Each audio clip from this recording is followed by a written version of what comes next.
Elise Mercer vanished just hours before she was set to walk down the aisle and marry Owen Caldwell. Her dress was untouched, her bouquet still fresh, and her body wouldn't be found for another 12 years. When it was, beneath the very floorboards of the inn where she was meant to say I do, all eyes turned to 5 people who had been there that day: Owen, Lena, Camille, Jonah, and Elise herself. Each held a piece of a puzzle buried in silence, secrets, and betrayal. What really happened inside Briar Hill Inn? And why did the truth stay hidden for so long? The morning sun poured softly over Belridge, a sleepy town tucked between hills and silence. On this particular May morning in 2013, the streets were livelier than usual. People spoke in cheerful tones and ribbons fluttered from lamp posts. Today was the wedding of Elise Mercer, a gentle, graceful woman known to nearly everyone in town, and Owen Caldwell, the son of one of Belridge's oldest families. The ceremony was to be held at Briar Hill Inn, a grand old estate with creaking floors, ivy-covered balconies, and a history stretching back a century. Elise had always dreamed of a wedding surrounded by nature, family, and quiet elegance. The inn with its antique charm seemed perfect. Her dress, custom-made and carefully kept secret from Owen, was a simple yet stunning white lace gown with delicate embroidery trailing like vines. She had picked wildflowers for her bouquet herself the day before and even placed handwritten notes at each guest's seat. Everything about the day reflected who she was: thoughtful, serene, and filled with quiet joy. By 10 a.m., the bridesmaids were getting dressed. The makeup artist was already halfway through her work. Soft music played in the background. Laughter occasionally echoed through the upstairs hallway. Elise's room, the bridal suite, overlooked the east gardens and caught the first light of the day. It was there she had been seen last, seated at the vanity, brushing her hair and humming. Just before noon, someone knocked on her door, likely one of the coordinators checking on timing, but there was no answer. The door was locked from the inside. At first, there was no panic. Brides often needed a few quiet moments alone, but after 20 minutes, then 30, concern began to grow. Her mother, gently worried, had a staff member unlock the door. The room was quiet, too quiet. Elise's wedding dress was there, neatly draped over a velvet chair. Her makeup was half finished, one earring resting beside an open jewelry box. Her shoes were tucked under the bed, and her phone lay face down on the rug. Her bouquet was in a vase, still fresh. But Elise was gone. There were no signs of a struggle, no broken glass, no blood, no open window. Her overnight bag was still zipped, untouched. One of the staff insisted she had seen Elise about an hour earlier, walking through the hallway, looking distracted but calm. What followed was a slow, creeping panic. Guests began to arrive downstairs. The officiant stood waiting with a folder of handwritten vows. The pianist played softly, oblivious. No one downstairs knew yet that the bride had vanished.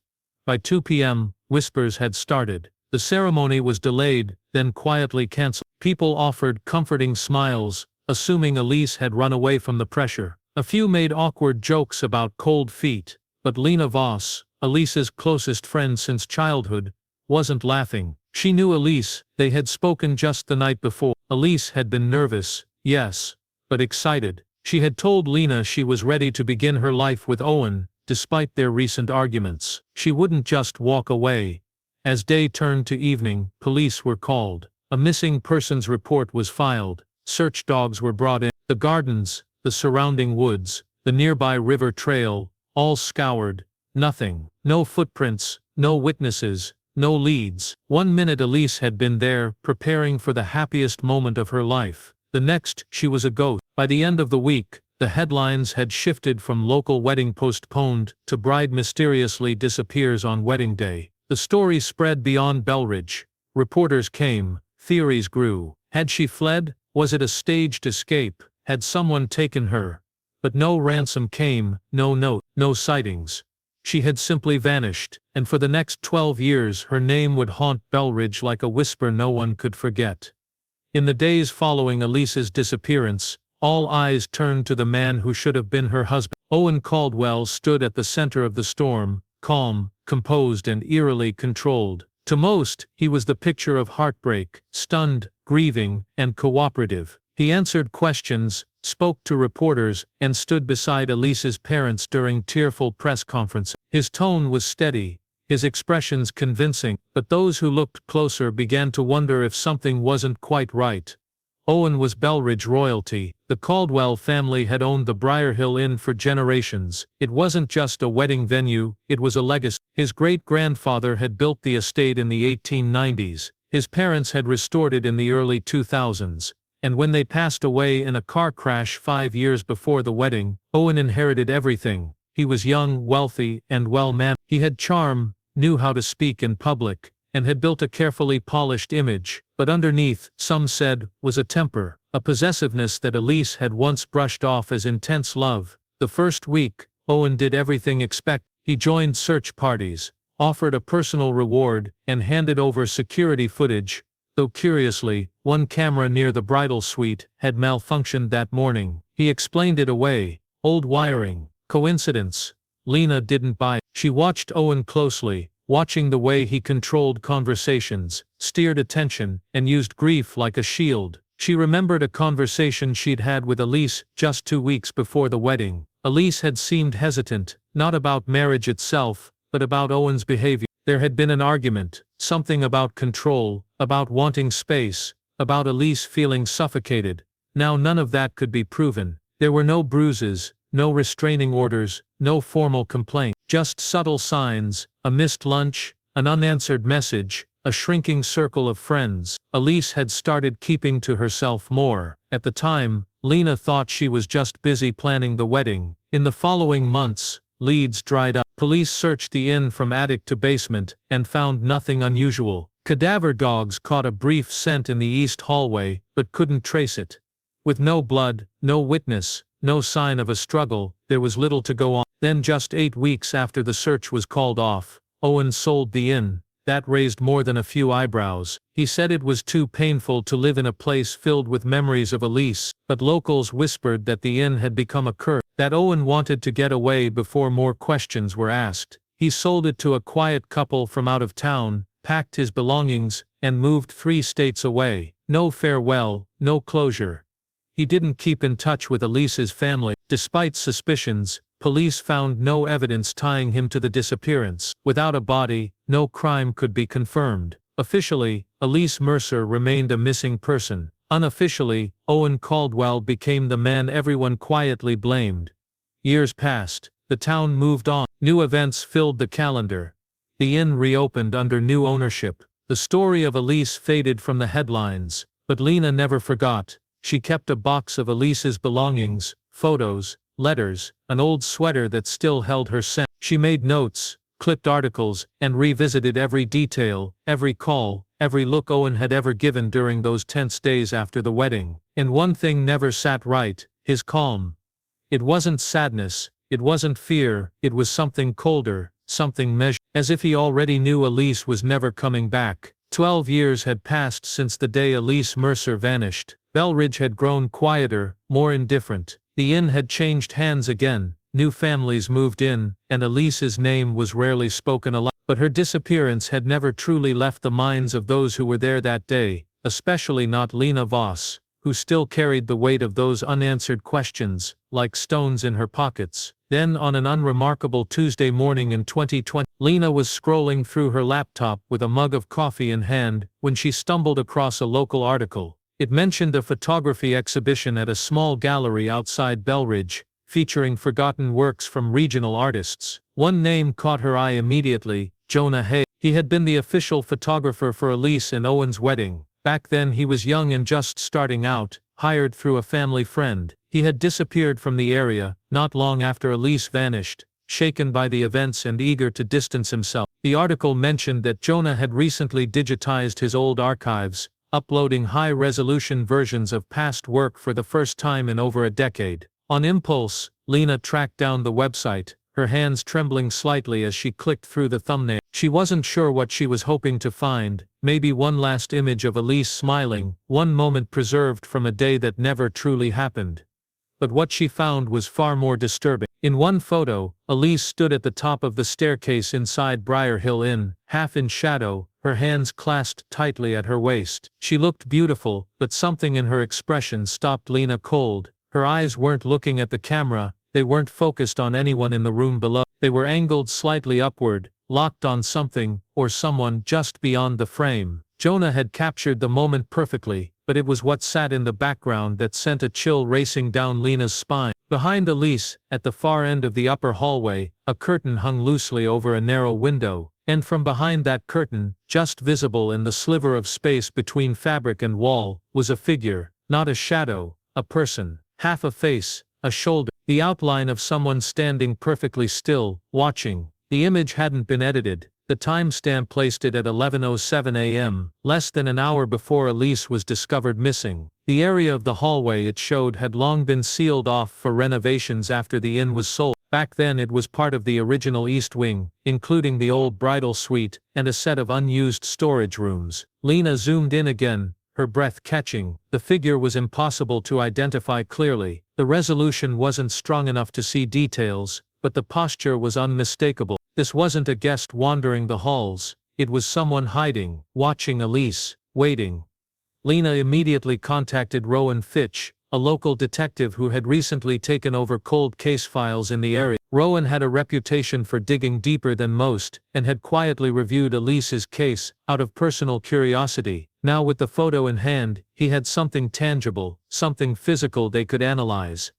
Rowan enhanced the image using newer software. While it couldn't produce a clear face, it confirmed the figure's presence. And something else, the curtain that had been drawn in the photo no longer existed. When police searched the inn back in it had been removed, possibly within hours after Elise vanished. The implications were chilling. Someone had been standing there, someone had seen her, someone had known exactly where she was and what she was doing just before she disappeared. And now 12 years later, that hidden figure was the first real clue in a mystery long thought unsolvable. The inn had always carried an uneasy silence, but after Elise vanished, it took on a different weight entirely. Briar Hill became a place people avoided, even long after it was resold and remodeled. Locals whispered about the East Wing, about strange smells that lingered even after renovations, about guests who reported headaches and nausea in certain rooms. Some said the floor in the bridal suite never felt right, always a little too soft underfoot, a little too cold, but no one pushed too hard. The past was something the town had quietly agreed to forget,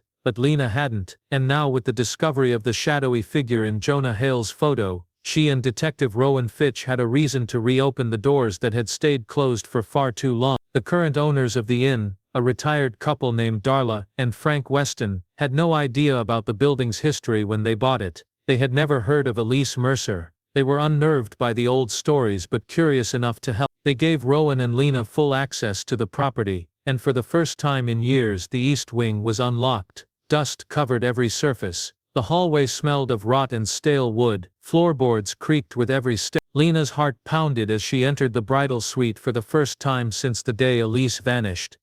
Everything had changed, new wallpaper, new furniture, but the room still felt the same, quiet, heavy, like it remembered. Rowan methodically inspected the walls, checking for signs of repairs or sealed spaces. He tapped at panels, lifted rugs, and used thermal imaging to search for hidden cavities. In the corner of the room, just beneath the windows, a portion of the floor gave off a different reading, colder than the rest, slightly sunken, covered with a throw rug that didn't match anything else in the room. He peeled it back. A wide, dark stain bled through the old hardwood. Not blood at least, not anymore, but something organic soaked deep. As Rowan knocked along the edge, he felt the difference. Hollow. They pried up the floorboards. The smell hit first. It was faint, buried under layers of time and dust, but unmistakable. The sweet, sickening stench of long decayed flesh. Beneath the boards was a shallow crawl space, barely large enough for a person to fit. Wedged between beams, wrapped in fabric the color of ash, was a human form. Lena turned away, choking back the scream rising in her throat. Rowan called in a forensic team immediately. Over the next 6 hours they carefully exhumed what remained. Bones wrapped in what used to be a white bedsheet. A fragment of lace still clung to one edge, the same lace that had adorned Elise's wedding dress. Her skull was fractured, cleanly and with force. The position of her limbs suggested she had been placed, not thrown, hidden, not discarded. Dental records confirmed what Lena already knew in her gut. It was Elise. For 12 years she had been right there, just beneath the surface. steps away from where she was last seen, and somehow, no one had found her. Until now, the floorboards had protected her secret, absorbing time and silence, but now they had given her up, and in doing so they shattered the illusion that Elise had simply vanished. She had never left. Someone had made sure of that, and for the first time, it was no longer a disappearance, it was a murder.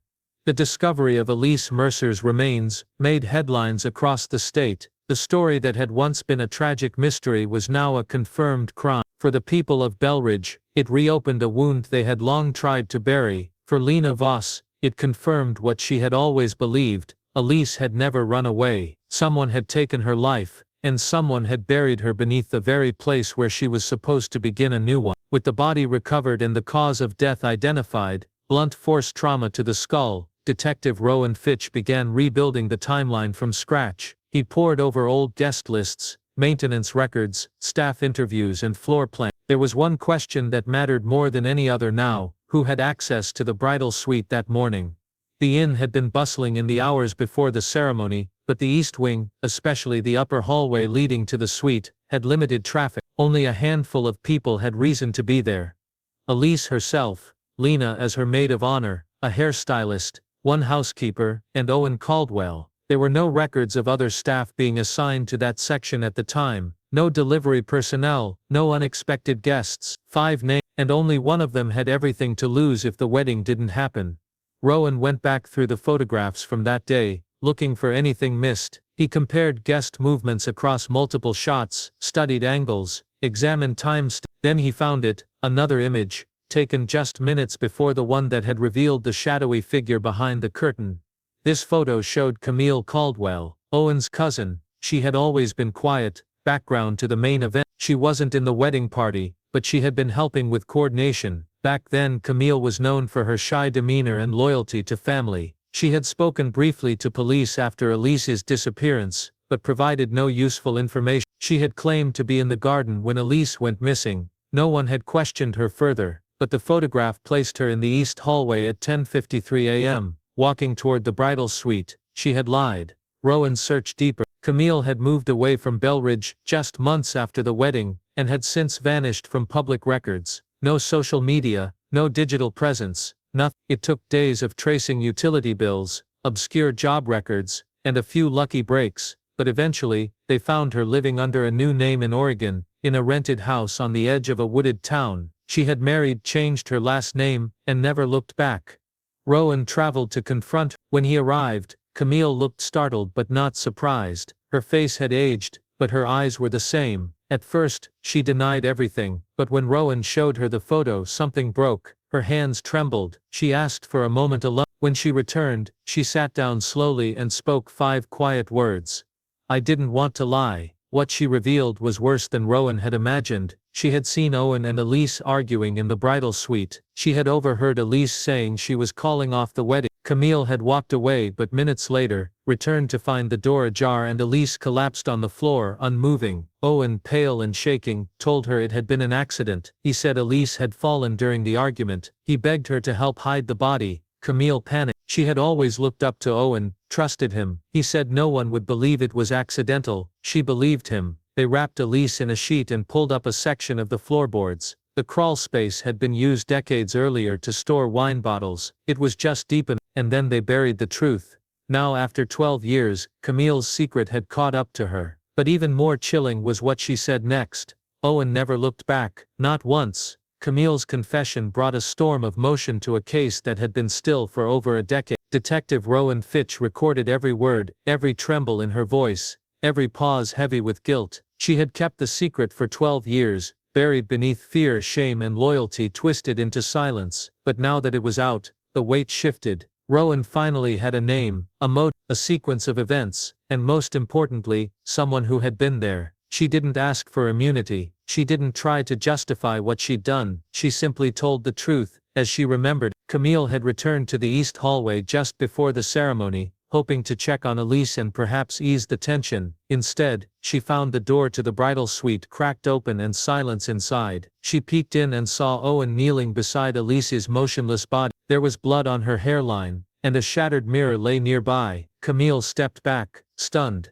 When Owen saw her, He begged, almost begged for her help. He said it had been an accident, that Elise had hit her head during the argument. He said they could fix it, but only if she stayed calm. And Camille believed him, maybe not completely, but enough to wrap the body in a bedsheet, enough to help him lift Elise and carry her across the room, enough to stand by while he pried up the floorboards with a crowbar. She remembered her hands shaking as she held the flashlight, the sour smell rising from beneath the wood. They laid Elise in the crawl space gently, as if the softness of their movements could erase the brutality of what had happened. Owen told her to go downstairs, to smile, to pretend nothing had happened. He would handle the rest.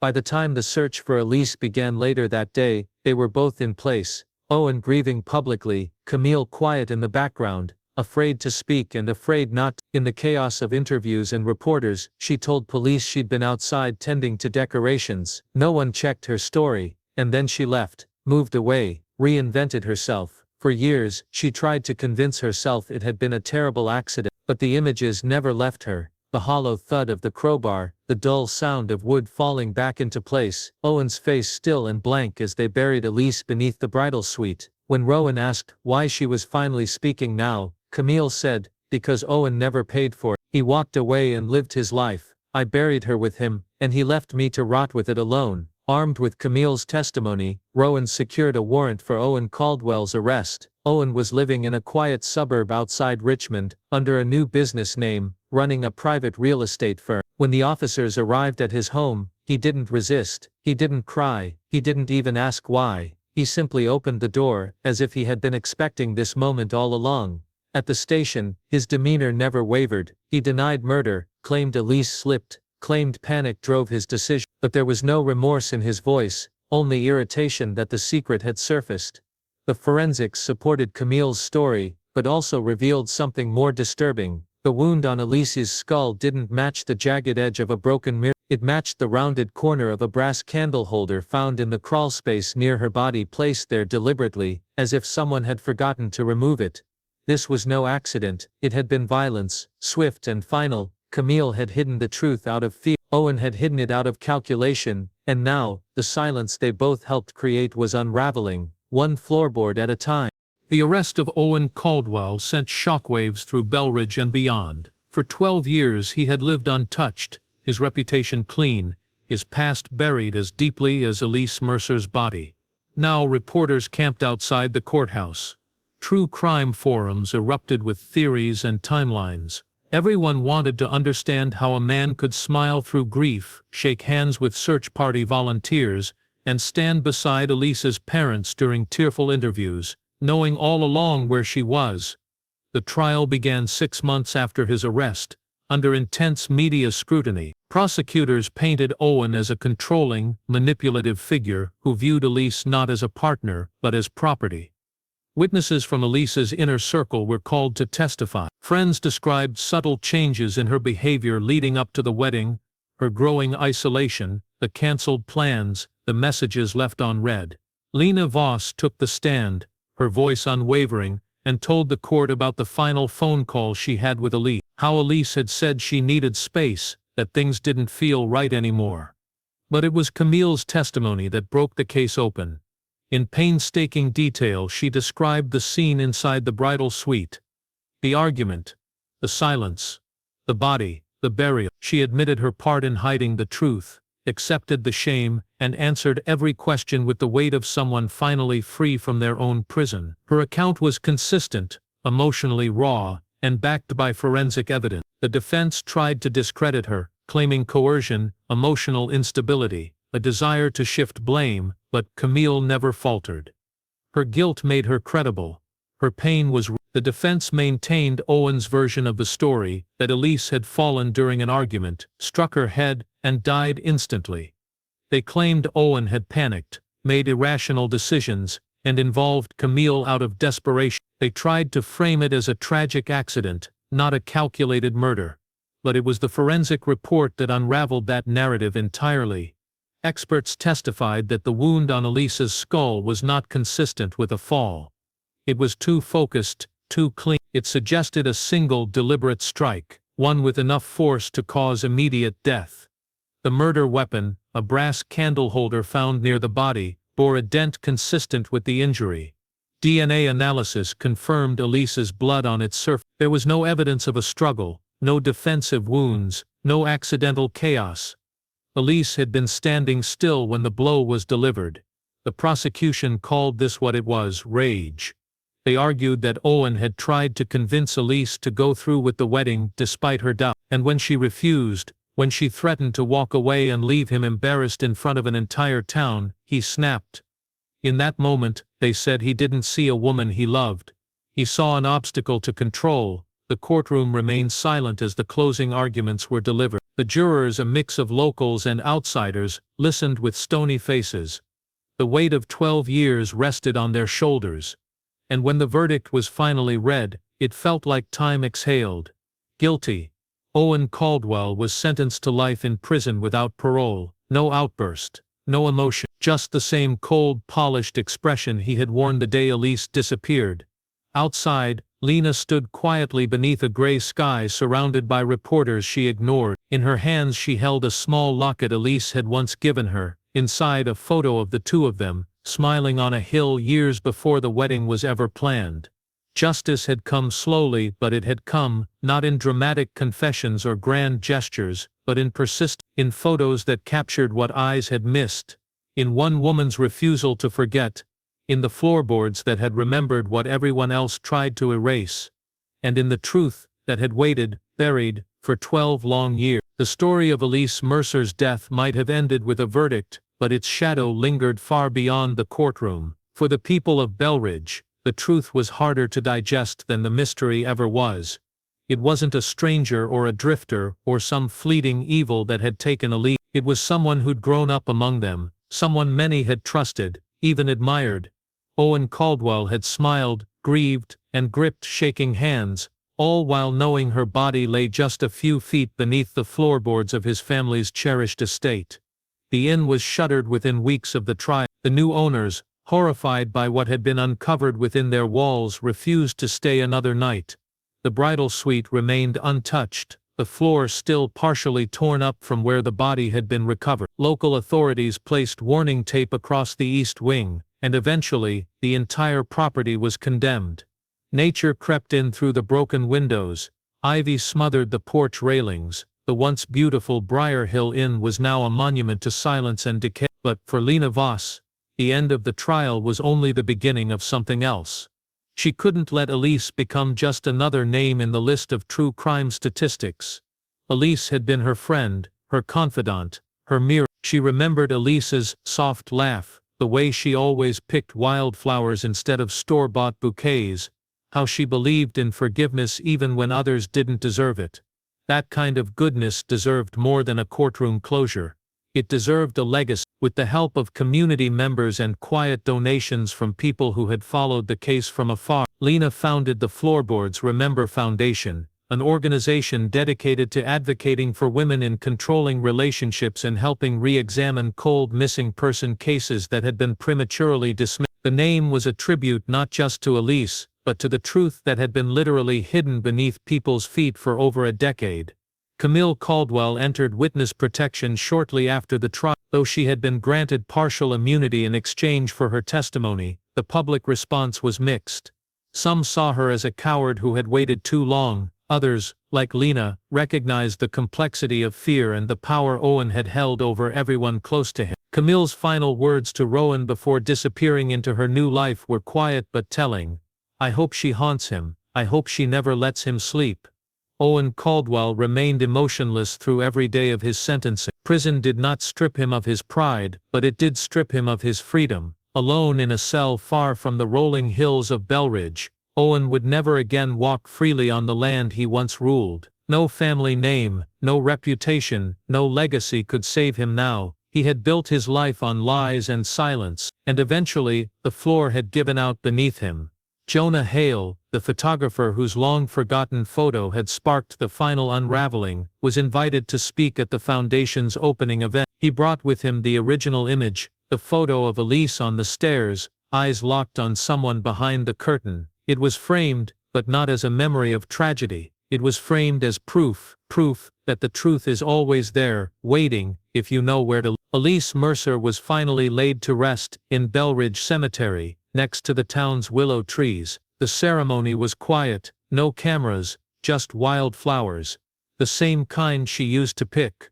The town still carries the scar. The inn still stands, barely, but people remember now, not just how Elise died, but how long she waited to be heard, because some homes carry secrets, some walls absorb lies, and some floorboards remember everything.